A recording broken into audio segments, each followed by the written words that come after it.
This submarine vanished without a trace in 1942, but divers have now solved the mystery of its fate.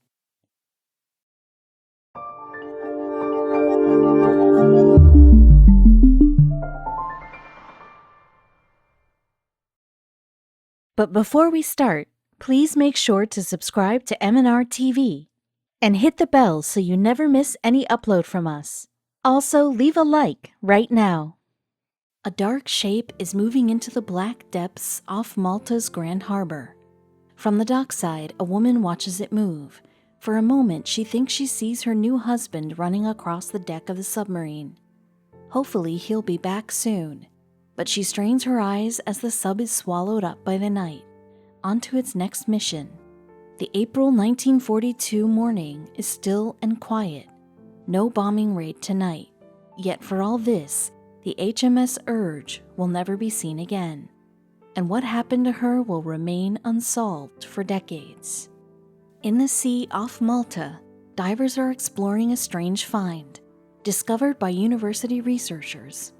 They have been searching the seabed for 20 years, uncovering the secrets of the Mediterranean islands' territorial waters.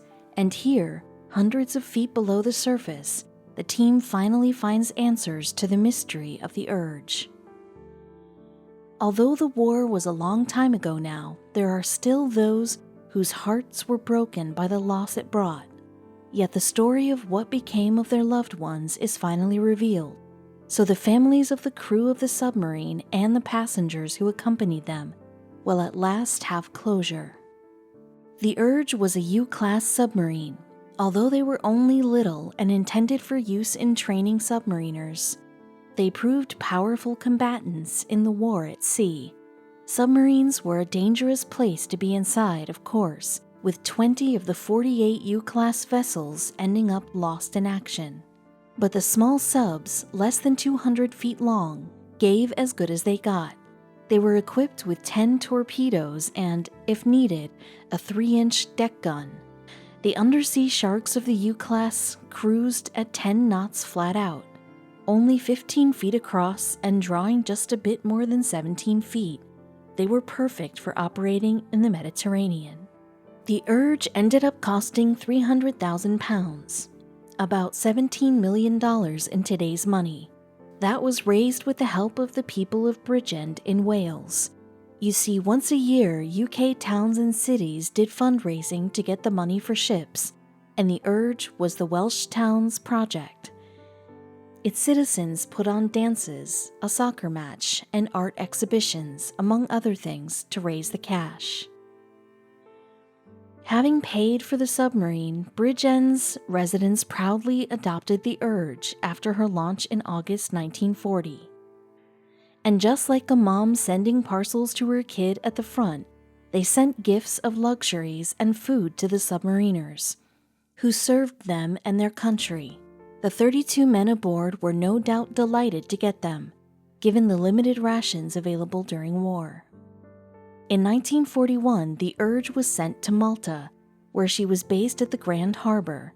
She was just one of the 10th submarine flotilla, which was largely made up of U-class boats. There were never more than a dozen subs at Malta, but they posed a serious menace to the enemy's ships. Top man aboard the Urge was Lieutenant Commander Edward Tompkinson, and he was highly thought of by his peers who considered that he deserved a Victoria Cross. The top brass placed him in the highest echelon, believing him to be the best of their submarine commanders from both world wars. So high praise there then. Tompkinson's crew made a lot of friends among the Maltese. As University of Malta professor Timmy Gambin explained to the Royal Navy in a 2019 statement, he said many of the crew of HMS Urge formed bonds with the people of Malta. One crew member married a Maltese bride. And the submarine had been successful harassing Italian ships. The Italians' aim was to take supplies to the Germans who were fighting in North Africa, but British subs attacked and sank them as they sailed through the Mediterranean, making it more difficult for Field Marshal Rommel to keep his Africa Corps moving. Tompkinson had taken the Urge out 20 times, winning some important victories. Not least of these were hitting the Giovanni del Bandiniere, an Italian cruiser with torpedoes, which sent her down, plus a dose of the same medicine was handed out to the Vittorio Veneto, which left the Italian battleship crippled. Success seemed to be second nature for the Urge and her crew, and they reaped decorations as they proved a severe menace to German and Italian shipping. When not sinking unwary ships, the submarine carried canoes full of Special Forces soldiers into action. Despite its usefulness, though, the flotilla was finding Malta too hot for comfort. That's because the Axis forces made the submarine base a top priority for attack in 1942. They rained bombs on the fort that housed the fleet, so eventually the decision was made to skedaddle, and orders came for the flotilla to depart Malta and head for Alexandria, a safer haven in Egypt. So on April 27, 1942, Tompkinson loaded up the Urge for what would prove to be its final voyage. The 32 crew were joined by 12 passengers. Among them was the correspondent Bernard Gray, who braved the dangers of war for the readers of British newspapers. Once ready, the sub slipped out into the darkness. But the Urge never arrived in Egypt, and when she didn't turn up on May 6 when due, the Navy had to report her missing. The Commander-in-Chief of the Mediterranean expressed his sorrow at the news, writing, "The loss of this outstanding submarine and commanding officer is much to be regretted." Whenever men are lost at sea, of course, they leave behind loved ones. In the case of Tompkinson, he left not only a wife but a baby daughter. That daughter, Bridget, would have a son, Francis Dickinson, who became integral in the effort to find out what exactly happened to the Urge. That effort was needed because no one had any idea of what had become of the submarine. Then, in 2015, a scuba diver claimed he knew the identity of a wreck he'd found some years earlier, some 160 feet down off the coast of Libya, and he claimed that what he'd discovered was the Urge. What had happened was that Belgian Jean-Pierre Mission had been diving near Marsa El Hilal in the vicinity of Tobruk in 2012. But civil war troubles in Libya had left him unable to go down and take a better look. Only after studying the images that he'd acquired by sonar was he able to identify his find. Thus, Mission tried to get in touch with the loved ones of the crew. He told the UK tabloid The Daily Mail, "I really do not know how the relatives of the captain and crew of HMS Urge will take it. They might have been content knowing their loved ones were somewhere in the huge ocean, rather than being too close to fanatics in Libya." Although officials believed that the submarine had been lost near Malta, there was another theory that said that the Urge had attacked an Italian ship on April 29th. When a nearby Italian plane had been alerted to what was going on, it had soared over the bomb and sunk the submarine. This would have been an extraordinary outcome if Monsieur Mission had been correct, because the Urge would have been miles from the course that it was supposed to have taken. That would mean that Tompkinson had not followed the orders that he'd been given and gone off looking for action in a different area of the Mediterranean. Odd and unlike him, to say the least. Well, that always seemed a little unlikely, and now that theory has been proven wrong, because Tompkinson's grandson Dickinson got together with naval researcher Platon Alexiadis from Canada, Professor Gambin, and a bunch of students to find out the truth. And in 2019, they made a discovery that they believed provided answers. The university team itself had been surveying Malta's territorial waters for more than 20 years, and when Dickinson asked them to take a closer look at a particular area, they said yes. That area was the part of the sea where the Germans had laid a lot of mines. So if the Urge was there, they were sure that they'd find her. That's because the team was scanning the seabed. Since 2014, they'd been sending out an underwater vehicle that was able to go down to more than 1,600 feet, staying beneath the sea for as many as 5 hours. Professor Gambin told the Live Science website in 2019, We are mapping whatever there is on the seabed. We have found everything from a 2,700-year-old shipwreck to planes crashed in the sea during the Cold War. When looking a couple of miles from the Maltese coast, the researchers found a shape on sonar that looked a lot like a submarine. So they sent down the diving vessel to take a closer look.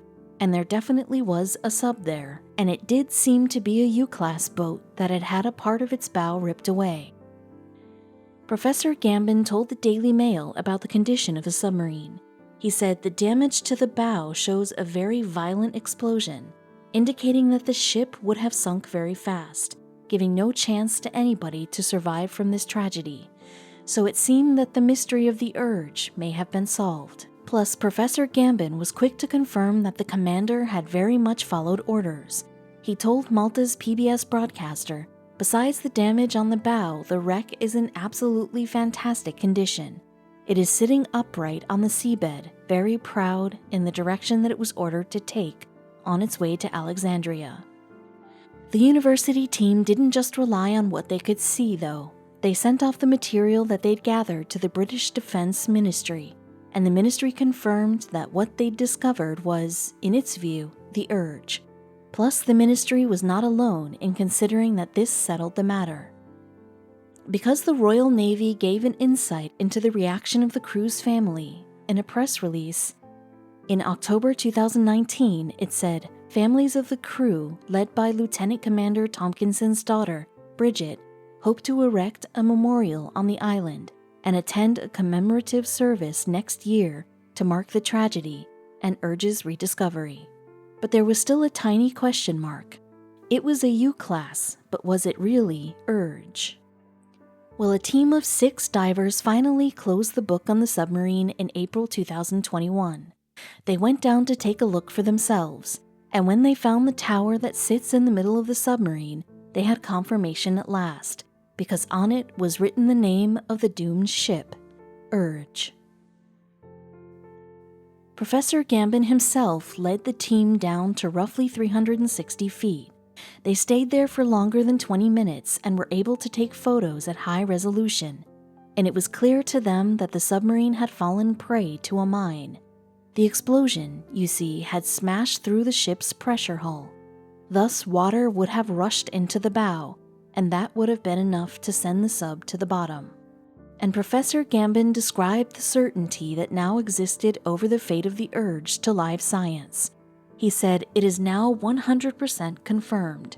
We got some good images of the name that will hopefully do away with the absurd claim that she was lost off North Africa.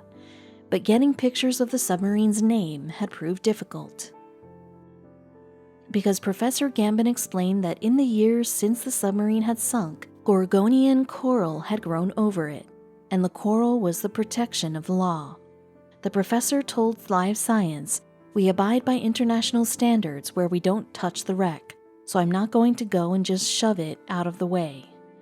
It had taken a while to dive down to the wreck, too, because of the precautions surrounding the pandemic, Professor Gambin explained, but he recognized how important answering the questions about the wreck was.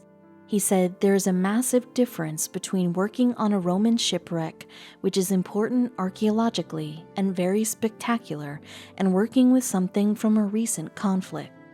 Because in a recent conflict, the victims' families are still likely to be with us," Professor Gambin noted. He said the daughter of the commander is still alive. The love letters written by her mother are in the submarine. So for me, the science and the safety of the dives are paramount, but the most important thing is closure for the families. The British Royal Navy declared in 2019 that the wreck would be considered a war grave, so a commemorative ceremony was set for April 2020. It noted the wreck will now be treated as an official war grave and protected by Maltese, British, and international law. And at least one family member expressed satisfaction at the outcome. Yes, Francis Dickinson told the Royal Navy in 2019 that the discovery had resolved questions that had haunted his family. He said, "My family have always wanted to know where HMS Urge and her gallant crew's resting place is. Thanks to this project, we now know where and how the submarine was lost after achieving so much." And Professor Gambin noted that this satisfaction extended to Malta too. He told the Royal Navy the powerful image of this seemingly undaunted wreck reflects the courage of those who sailed in her, as well as the enduring alliance of HMS Urge with the island of Malta.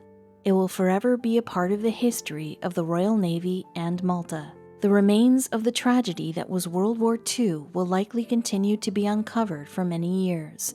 Only a few months before Urge was found in 2019, Italy confirmed that the Giovanni del Bandiniere, a cruiser sunk by the submarine, had itself been discovered off Sicily. So let's hope that many more continue to be found, for the sake of history and the victims' families.